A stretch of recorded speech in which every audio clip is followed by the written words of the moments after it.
সংসারে চরম অনটন, তাই বাধ্য হয়ে নিজের কিডনি বিক্রি করেন হাওড়ার সাকরাইলের এক যুবক। কিন্তু সেই টাকা হাতিয়ে নিয়ে প্রেমিকের সঙ্গে পালালো ওই যুবকের স্ত্রী।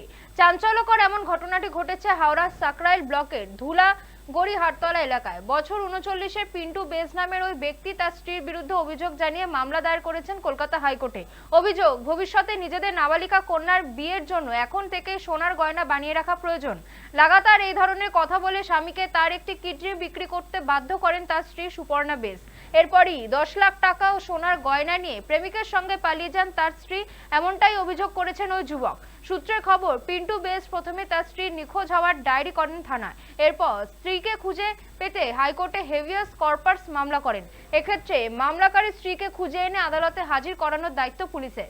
যদিও হেভিয়াস কর্পাস মামলায় পুলিশের দেওয়া রিপোর্ট অনুযায়ী তদন্তকারীদের কাছে আগেই ওই মহিলা অর্থাৎ পিন্টুর স্ত্রী লিখিতভাবে জানিয়েছিলেন যে তিনি স্বেচ্ছায় ঘর ছেড়েছেন, কেউ তাকে জোর করে কিছু করায়নি। এরপর পুলিশের দেওয়া রিপোর্টের উপর ভিত্তি করে বিচারপতি অরিজিৎ বন্দ্যোপাধ্যায়, বিচারপতি অপূর্ব সিনহা রায় ডিভিশন বেঞ্চ সোমবার 27শে জানুয়ারি হেভিয়াস কর্পাস মামলাটি খারিজ করে দেয়। আদালতের সূত্রে খবর, যেহেতু মহিলার হদিশ পাওয়া গিয়েছে এবং তিনি স্বেচ্ছায় স্বামীকে ছেড়ে চলে যাওয়ার কথা মুচলেখায় জানিয়ে দিয়েছেন, তাই এক্ষেত্রে আর হেভিয়াস কর্পাসের আবেদন কার্যকর হবে না।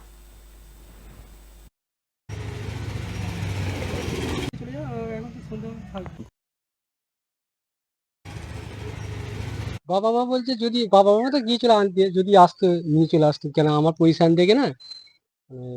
এই অবস্থাতে সেই হঠাৎ করে কাউকে বিয়ে করবো আর মেয়েকে দেখবে, সেরকম তার পজিশন তো কোনো মেয়ে থাকবে না। ওই জন্য ভেবেছিলাম যা হয়েছে হয়েছে, নিয়ে চলে যাই।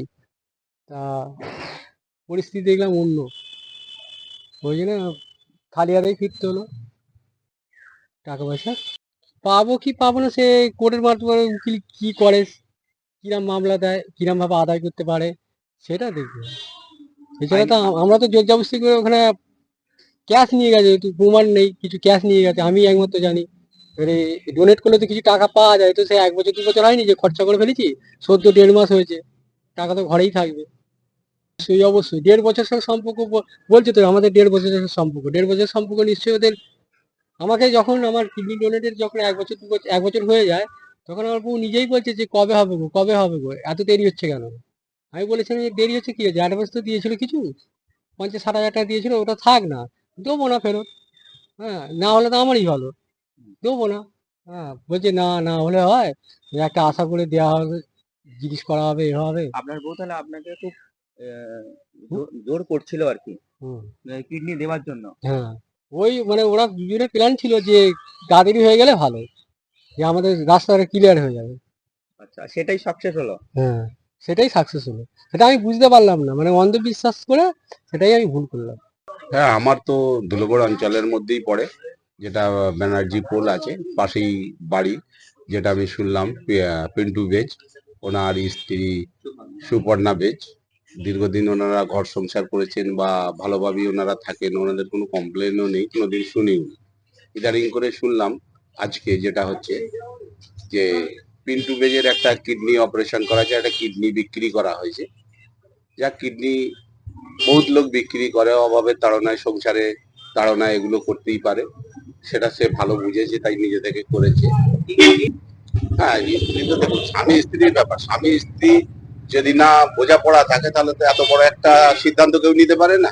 নিশ্চয়ই স্ত্রী বুঝিয়েছে, সংসারের অভাব অনটন আছে, দেনাপাতি থাকতে পারে, তার তার পার্সোনাল ম্যাটার, ওটা সে তো আমরা জানি না।